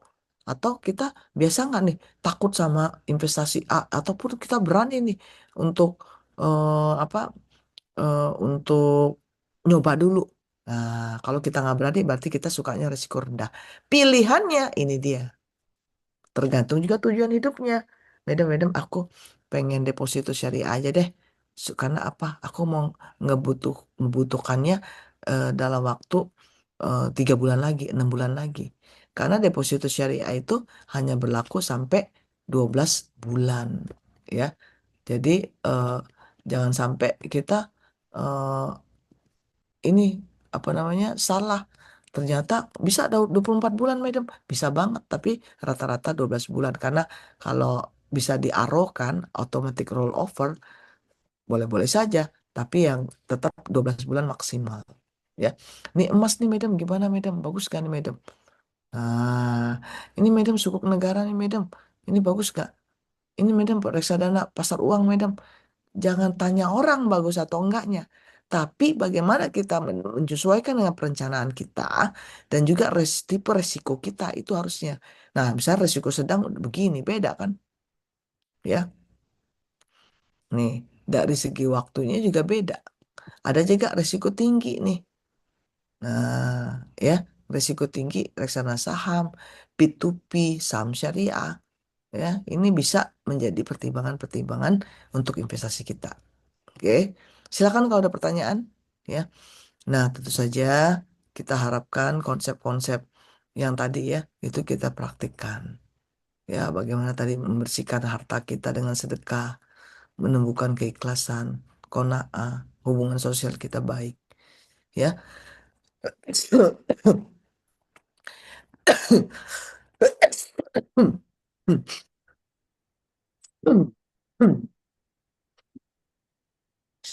Silakan kalau ada pertanyaan. Baik, ini dari teman-teman semua. Ini tadi beberapa pertanyaan memang langsung dijawab ya sama Madam Ani. Mungkin bagi mana yang belum dijawab ya? Tadi sudah beberapa sudah dijawab ya, Madam ya. Iya, jadi Madam udah jawab tadi. Nah, silakan kalau ada pertanyaan-pertanyaan yang baru ya. Nah, tadi ini Mbak Lina. Jadi Mbak Lina, kalau misalnya kita pengen menata, nah ini dia nih. Tadi udah kasih tahu tuh step-stepnya. Yang jelas adalah tahu tujuan kita. Kita pastikan lagi amanah, harta ini amanah. Jadi jangan gimana-gimana lah gitu ya. Dan tentu saja kita tahu prioritas keuangan. Ya, kita tahu kalau keuangan kita ini harusnya penuh dengan sedekah gitu ya. Nah, jadi jangan sampai kita sedekah itu menjadi penyeimbang hati. Nah, terus harus pastikan kita evaluasi terus. Nah, ya. Jadi terakhir nih Mbak Lina ya. Terakhir Madam pengen ngasih PR ya. Ya, pengen ngasih PR ya. Nah, ini kripto syariah. Nah, ini dia. Kripto syariah Mbak Listio. Kita masih menunggu fatwa dari Dewan Syariah Nasional Majelis Ulama Indonesia. Saat ini kripto yang digunakan sebagai mata uang dilarang atau hukumnya haram. Ya, kenapa? Satu, ada unsur gorornya sama maisirnya, spekulasinya. Kedua, bertentangan dengan undang-undang tentang uang yang ada di Indonesia, bahwa mata uang hanya menggunakan rupiah untuk menjaga kedaulatan negara, untuk menjaga kesatuan NKRI. Jadi tidak boleh menggunakan kripto dengan jenis apapun sebagai mata uang di Indonesia. Kedua, bagaimana nih, Madam, kalau kita mau investasi di kripto yang sesuai syariah? Memang ada dua hal saat ini ya. Satu, kripto yang sesuai syariah itu adalah kripto yang berdasarkan kepada proyek-proyek ataupun aset yang sesuai dengan syariah. Jadi dia tidak boleh kalau tidak ada landasan ataupun underlying assets-nya. Nah, namun yang jenis kedua ini yaitu aset ya atau investasi ya atau kripto yang bisa digunakan sebagai investasi ini menunggu bagi baiknya kita menunggu fatwa dari Dewan Syariah Nasional Majelis Ulama Indonesia yang lagi dipersiapkan ya. Kenapa? Karena khawatirnya nggak ada ilmunya, kemudian Madam juga nggak berani ya untuk merekomendasikan apa-apa karena khawatir karena belum ada fatwa nggak jelas gitu ya kita akhirnya nabrak-nabrak yang ke konvensional ataupun yang kripto yang ada goror dan maisirnya ya. Nah, terakhir wanita cerdas itu juga harus belajar tentang harta waris. Kenapa? Karena apapun yang kita siapkan itu nanti akan bermuara dengan kematian. Kita nggak tahu nih kapan lagi nih usia kita. Maka dari itu pastikan kalau kita itu paham sebelum ada yang meninggal dunia di anggota keluarga kita, harusnya kita belajar dulu tentang waris. Madam, apaan sih Madam? Ini waris ini perasaan aku sudah pernah belajar, tapi kok aku lupa lagi ya? Karena ribet banget nih Madam, katanya. Jangan merasa ribet, karena memang kalau waris itu harus diingat terus. Harus dilatih terus. Makanya dia supaya dia nggak lupa, kita latih terus kan setiap hari ada orang yang meninggal. Jadiin aja kasus, kita hitungin ya, kita bantuin hitungin. Nah, ya, misalnya ada orang yang kita sering di pejabat-pejabat yang disebutkan di koran-koran kan, Bapak A setelah dihitung hartanya sebelum menjabat adalah 30 miliar. Rumahnya yang berada di sini ininya ini nih. Dia punya istri satu dan punya anak tiga. Nah, kita buat aja perumpamaan. Kalau si bapak A ini meninggal, berarti hartanya. Nah, gitu dong. Ya, jadi kita harus paham dulu nih dasar-dasar dari hukum dasar warisan sesuai dengan nilai-nilai syariah. Ya, misalnya kalau dia mayit punya anak nih, perempuan sama laki-laki.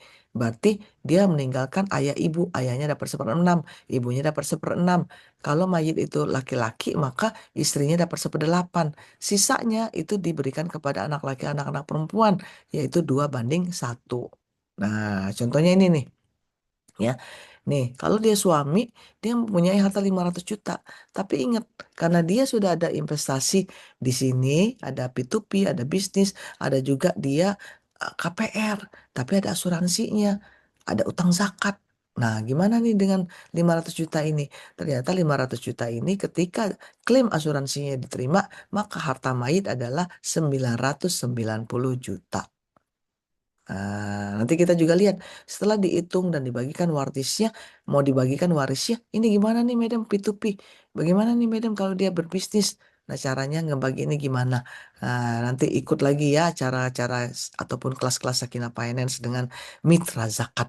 Nah, ya. Nah, yang terakhir ini ya, kira-kira tadi jawabannya tuh apa dong, Madam? Nah, ini dia cara ngejawabnya. Ya, bukan cara ngejawabnya, artinya ini soalnya nanti jawabannya masing-masing ya. Nih coba nih. Apalagi kalau dia kita bedain dengan hukum perdata dan yang diakui di Indonesia itu ada 3, yaitu hukum perdata, hukum adat dan hukum waris Islami. Ya. Nah, ini karena Medan baru pulang dari Sulawesi Tengah, jadi Medan pakai adat Sulawesi Tengah nih gimana nih? Nah, silakan dijawab. Itu PR. Terima kasih semuanya. Wallahu a'lam bishawab. Assalamualaikum warahmatullahi wabarakatuh. Rahmatullahi wabarakatuh. Masya Allah, luar biasa ya pemaparan dari beliau. Ini bagi teman-teman yang beberapa sudah bertanya dan tentunya dijawab juga sama Madam Ani. Tapi boleh ya bagi teman-teman yang ingin bertanya juga, ini tadi ada yang tanya tentang kripto syariah ya, juga berlebar juga ada yang Bitcoin dan lain sebagainya gitu ya. Silahkan tulis pertanyaannya di kolom chat atau mungkin bisa open mic ya. Boleh tentang pengelolaan keuangan syariah, stres finansial, tips praktis, ataupun hal-hal yang tadi disampaikan oleh Madam. Oke, mungkin sambil menunggu juga, sambil memberi jeda sama Madam Ani, teman-teman semua, dan di sini ya semangat webinar kita itu bertemu dengan aksi nyata ya melalui Mitra Secret ID. Kita semua bisa menjadi pengelolaan keuangan yang sehat, bukan hanya untuk diri sendiri, tapi juga untuk membantu mereka yang sedang berjuang mempertahankan hidup di Palestina ya, khususnya di saudara kita. Oke, jadi bagi teman-teman semua, eh, sambil menunggu beberapa pertanyaan ya tentunya, kita mengajak teman-teman untuk melihat ya salah satu pintu keberkahan yang saat ini sedang sangat membutuhkan dukungan kita, yaitu saudara-saudara kita di Palestina. Seperti yang kita ketahui bersama, kondisi di sana masih sangat memprihatinkan ya, anak-anak, perempuan, keluarga-keluarga kehilangan rumah, tempat tinggal, bahkan sumber penghidupan mereka. Maka dari itu, Mitra Secret ID sebagai penyelenggara webinar ini memfasilitasi penggalangan donasi untuk membantu kebutuhan darurat mereka, mulai dari pangan, air bersih, layanan medis, hingga bantuan logistik untuk pengungsian. Jadi ketika harta kita menjadi harapan untuk mereka yang sedang berjuang. Teman-teman yang dirahmati Allah, ketika hari ini kita belajar tentang bagaimana menjadi muslim dan cerdas dalam mengelola harta, kita juga diingatkan bahwa harta bukan hanya untuk menenangkan diri, tapi juga untuk menenangkan kehidupan orang lain. Dan dari itu, perhatian dunia kembali mengarah kepada saudara kita di Palestina. Karena kondisi saudara-saudara kita di sana masih sangat jauh dari kata aman dan layak. Bahkan hingga pertengahan tahun 2025, laporan Lembaga Kemanusiaan Internasional mencatat lebih dari 70% korban gugur adalah perempuan dan anak-anak. Mereka adalah kelompok paling rentan, tetapi justru paling banyak menjadi korban. Ribuan anak mengalami malnutrisi akut, lebih dari separuh fasilitas kesehatan rusak, rumah, sekolah, dan masjid banyak yang hancur. Jadi, kita di sini stres karena cicilan, tagihan, atau pengelolaan cash flow. Mereka di Palestina sedang stres karena setiap hari mempertahankan hidup. Teman-teman, ketika kita belajar menjadi muslim cerdas finansial, kita sedang belajar menjadi penjaga harta, bukan budak harta. Dan salah satu tanda kecerdasan finansial dalam Islam adalah harta yang kita kelola memberi manfaat kepada diri sendiri dan juga kepada orang lain, termasuk kepada saudara-saudara kita di Palestina. Dan hari ini yang sangat membutuhkan uluran tangan kita. Berbagi bukanlah tindakan kerugian, justru itulah cara menenangkan stres finansial. Karena hati yang memberi adalah hati yang Allah cukupkan. Melalui Mitra Zakat.id, kita bisa membantu kebutuhan saudara kita di Palestina, seperti paket makanan dan air bersih, layanan kesehatan dan obat-obatan, bantuan untuk anak-anak dan perempuan, kebutuhan pengungsian, dan dukungan pendidikan darurat. Donasi bisa dilakukan dengan sangat mudah dan transparan melalui mitrazakat.id/Palestina. Dari sini kita belajar bahwa berkah harta bukan dari jumlahnya, tapi di arah kemana harta itu mengalir. Baik teman-teman, Masya Allah, sekarang sesi diskusi ya, yang tentunya sudah dinanti-nanti sama teman-teman. Bagi teman-teman yang ingin bertanya, boleh langsung di kolom komentar, kolom chat, atau raise hand. Dan ini ada satu pertanyaan tadi yang belum dijawab ini, Madam ya. Madam, bagaimana Islam melihat fenomena financial anxiety atau kecemasan keuangan yang dialami banyak anak muda hari ini? Anak muda nih yang tanya, Madam. Iya, ya memang apa kita merasakan ketidaktenangan atas keadaan keuangan kita ya. Ya seperti tadi disampaikan oleh Mbak Lina, saudara-saudara kita di Palestina, ya Alhamdulillah Madam baru sekali berkesempatan untuk berkunjung, tapi baru sampai ke Masjidil Aqsa. Ya di situ aja sudah merasakan bagaimana sih hidup dengan ketidaktenangan, hidup dengan penuh ketakutan, ngelihat senjata di mana-mana. Aduh, kayaknya nggak enak banget dah. Nggak enak banget itu seperti itu. Namun mereka tetap harus bertahan karena dengan cara seperti itulah dapat melestarikan Masjidil Aqsa kita, ya. Nah, jadi kita harus bersyukur dan berterima kasih ada yang terus meramaikan, ya, memakmurkan masjid kita, Masjidil Aqsa di sana. Nah, tentu saja eh, financial anxiety ataupun ketidaktenangan dalam mengurus keuangan kita ini juga perlu kita perbaiki dari waktu ke waktu. Maka dari itu tadi ya Medan mengajak untuk gimana dong kita bisa nggak nih kita em, menjalankan 7 prinsip pendapatan yang tadi. Jangan-jangan ada masalah nih dengan niat kita. Kita pengennya ke mengurus keuangan ini ya cuman untuk happy-happy aja, ngabisin waktu aja. Lah, kita kan masih muda gitu kan. Ngapain gitu kan mau serius-serius banget. Nah, kita betulkan. Satu. Kedua, pastikan jangan-jangan financial anxiety ini karena kita terlalu banyak nonton Netflix yang mohon maaf mengarah ke pornografi sehingga tidak berkah apa yang kita belanjakan. Ya, itu yang menjadikan kita games-games yang tidak senonoh, ya, termasuk ini juga nasihat Madam kepada anak-anak Madam sendiri ya. Selalu Madam ingatkan, jangan sampai zina mata, jangan sampai zina telinga, jangan sampai zina mulut. Ya, karena kita nggak tahu tuh yang kita tonton, yang lewat keseliweran. Mohon maaf nih ya, kadang-kadang kita insya Allah wanita-wanita yang baik-baik, soleh-soleha ya. Tapi wanita yang soleha ini terus juga gangguan ataupun cobaannya ataupun godaannya luar biasa. Kadang-kadang ada aja seliweran di handphone kita. Ya nggak Mbak Lina? Padahal kita nggak cari itu. Tapi dia lewat aja. Aduh, apaan sih? Gitu kan. Ada adegan ini, adegan itu. Padahal kita nggak mau nonton. Tapi kok dia ada aja tuh ngelewat ya. Nah misalnya. Terus belum lagi dagangan, belum lagi promo itu promo ini. Aduh, Madam juga kadang-kadang ketarik. Barusan Madam pengen ngelihat ada tas tuh, bagus banget tasnya. Ikutan pengen lihat apaan sih tasnya ini, gitu kan tergoda ya. Nah, jadi kalau bisa kita benerin dulu ya, yang halal dan thoyyib itu bukan hanya yang dimakan, tapi yang dipakai, yang ditonton, ya yang kita gunakan itu juga harus kita pastikan. Ya, yang ketiga tadi, ya keempat, kelima, keenam, tujuh tadi itu ada tuh. Nanti Madam akan kasih bahannya ya. Nanti silakan dibaca sendiri. Ya, nah, jadi di kita kita kita baca dan kita hayatin dan kita praktekkan sedikit semampunya ya, semampunya kita kita praktekkan ya. Nah, termasuk juga menunaikan hak Allah. Zakat kita belum belum Madam, aku kan belum kerja Madam, aku masih dapat uang dari suami ataupun dari orang tua ataupun dari eh, apa bisnis yang nggak jelas, yang nggak tentu, tetap untuk memancing supaya bisnis kita bertambah baik, keuangan rumah tangga kita makin berkah, kita donasi ini untuk saudara di Palestina ya.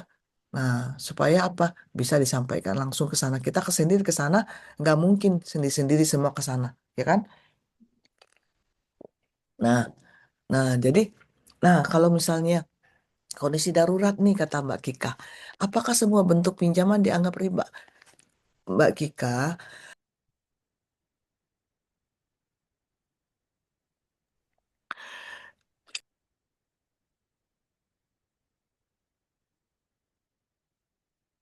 pinjaman itu pada intinya diperbolehkan. Yang nggak boleh itu pinjaman yang punya tambahan. Ya, ketika pinjaman itu berbentuk uang dan kita memberikan tambahan padanya, mensyaratkan maka dia fahuwa riba. Ketika ada tambahan itu fahuwa riba, maka dari itu kita harus hindari. Gimana dong, Madam? Kalau aku mau pinjam tapi nggak mau riba, ya udah, jangan disyaratkan pinjaman itu untuk tambahannya.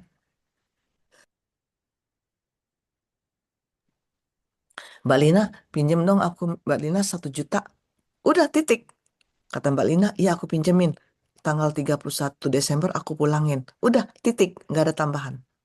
Tapi the moment Mbak Lina bilang, ya, tapi kamu tambahin ya. Aku pinjemin 1 juta tanggal 31 Desember, nanti pulangnya 1,1 juta ya. 100.000 itu riba. Jadi pinjam-meminjam itu termasuk sosial. Ya, babnya sosial, bukan komersil. Madam, kalau aku mau pengennya komersil gimana dong, kata Mbak Lina. Ya udah, tanya sama temannya Mbak Lina. Kamu minjem 1 juta untuk apaan? Untuk ini, aku pengen beli handphone baru, tapi kurang 1 juta. Ya udah, sekarang ini dijadikan sirkah. Aku bersama-sama kamu, kamu ada uang berapa? Aku 4 juta. Aku pinjemin 1 juta. Berarti kita bersama-sama bersyirkah untuk membeli barang, ya kan? Nah, maka dari itu sirka ini harus kita buat secara komersil. Atau, Madam, aku betul-betul nggak ini punya uang, cuman nggak liquid dan aku bisa nyicil. Lina, bisa nggak Lina? Aku mau pinjam uang 5 juta untuk ini. Nah, nggak usah, nggak boleh, nggak ada komersilnya. Tapi kalau mau dibuat komersil, bisa tadi selain sirka, tadi menggunakan eh, murabaha. Berarti semuanya dibelikan oleh Mbak Lina, kemudian dijual ke kita. Dengan harga berapa? Boleh. 5 juta tadi dikasih Mbak Lina, aku jual 6 juta ya. Kamu cicil sampai tanggal 31 Desember. Boleh. Jadi harus dibedain antara akad sosial sama akad komersial. Ya. Nah, eh, ini ada lagi nih pertanyaan langsung aja ya. Tapi Madam harus berhenti jam 9 ya, Mbak Lina ya. Iya, Madam. Ya. Bagaimana hukum tabungan berjangka syariah dengan bonus tertentu? Ya, ada bonus-bonus yang menjadikan untuk supaya nasabahnya loyal. Dia menggunakan trik marketing, boleh-boleh saja. Jadi dibedain antara marketing dengan imbal hasil ya. Jadi imbal hasil untuk apa hukum tabungan yang sifatnya tabungan yang berdasarkan mudharabah, boleh-boleh saja dia mempunyai imbal hasil dipisahkan antara dengan yang promo marketingnya. Misalnya dapat panci, dapat mukena, dapat tumbler. Kalau misalnya kita top up di tabungan kita sekian, sekian, sekian, itu boleh ya. Nah, kemudian eh, bagaimana nih eh, kalau kita side hustle atau kerja sampingnya yang banyak dilakukan? Keren banget ya. Anak-anak muda sekarang duduk aja di rumah kerja sambilannya dengan konten designer, konten desain. Keren banget. Asal saja konten desainnya yang sesuai dengan syariah. Jadi madam, madam minta diperhatikan yang sisi syariahnya ya. Kenapa banyak sekali eh, apa kesempatan bagi kita untuk buat konten-konten desain ya, tapi ternyata yang mengarahkan kepada maksiat, mengarahkan ke judi. Mohon maaf, ada tuh Mbak Lina, Mhm. dia ngarahin ke judi, tapi dia jadi konten kreatornya. Ya pasti haram lah pendapatannya. Walaupun keren kerja sampingan, tapi ternyata menghasilkan yang tidak halal. Jadi pastikan ya konten desain kita itu tidak mengarahkan ke arah yang maksiat. Oke. Nah, saya ingin investasi tapi takut rugi. Nah, ini dia Mbak Rini. Pertama, investasilah yang tidak satu tempat. Rugi, ada kemungkinan rugi. Medem ada beberapa investasi Medem yang rugi.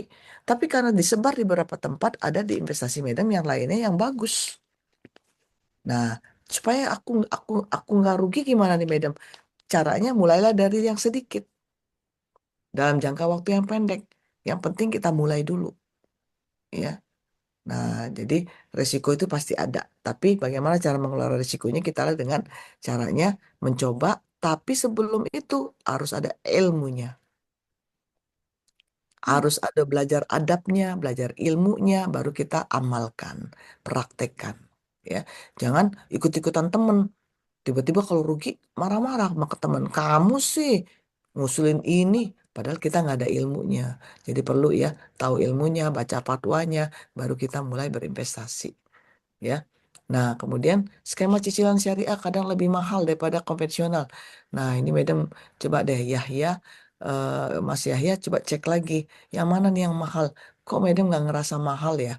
Ya, jadi satu pertama harus dicek dulu.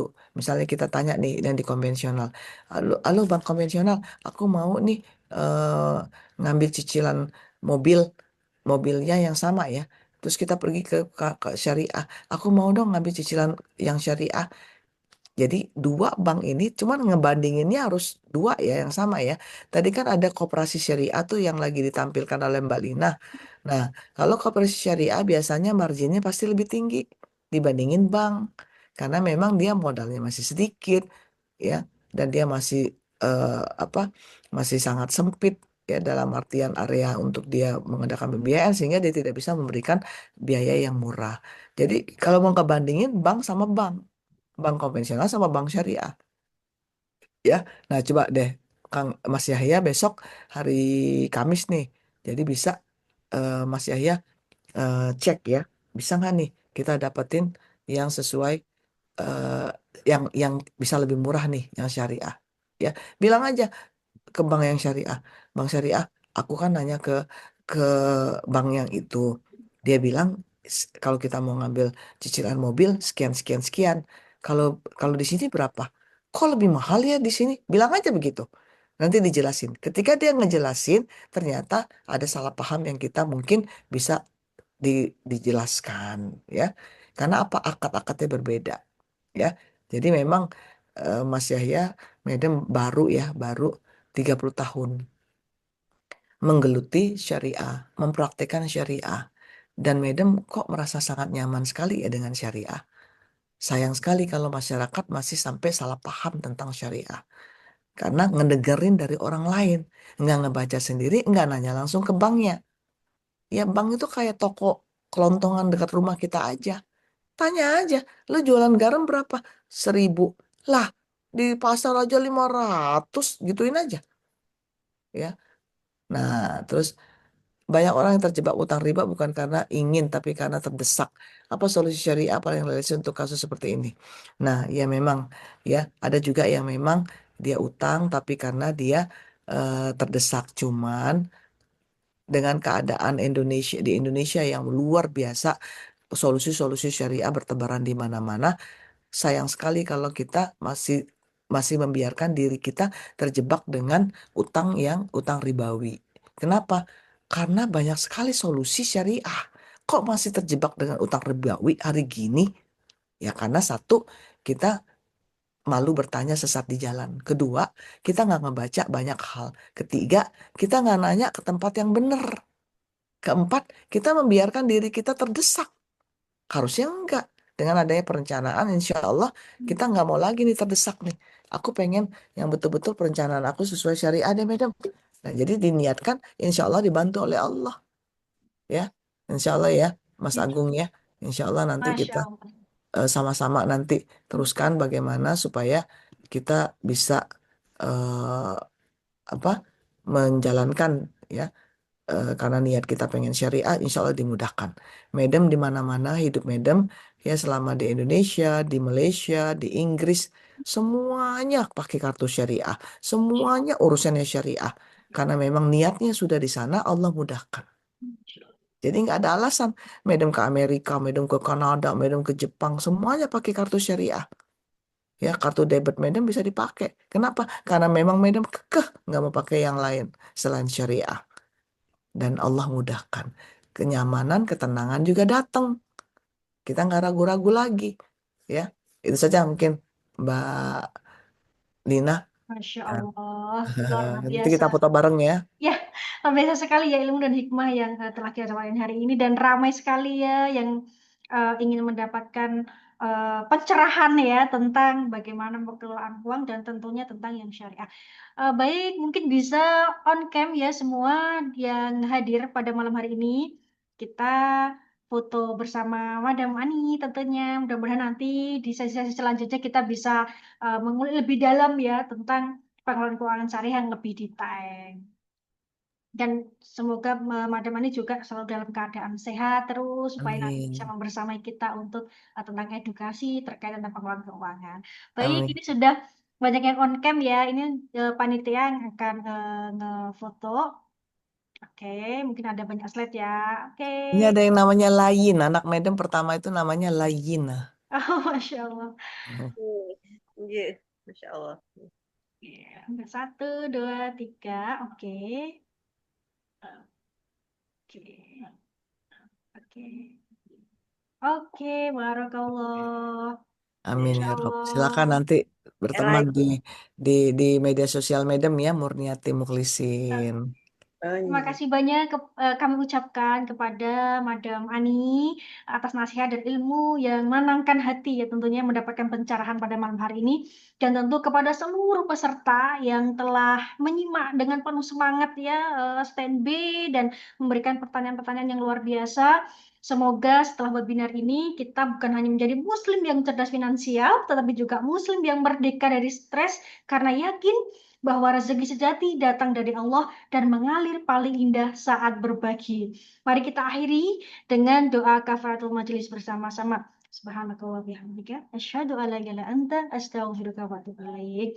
Semoga Allah berkahi harta kita, luaskan rezeki kita dan jadikan setiap rupiah yang kita sisihkan sebagai cahaya juga bagi saudara-saudara kita yang ada di Palestina. Saya Lina mewakili tim Mitra Zakat.id. Mohon maaf apabila ada kekurangan. Terima kasih atas kebersamaan yang hangat hari ini. Wassalamualaikum warahmatullahi wabarakatuh. Waalaikumsalam warahmatullahi wabarakatuh. Mohon Terima lahir kasih, batin. Madam. Sehat-sehat ya, Madam ya. Amin. Terima kasih juga kepada seluruh peserta semua. Ya, Assalamualaikum. Waalaikumsalam warahmatullahi wabarakatuh.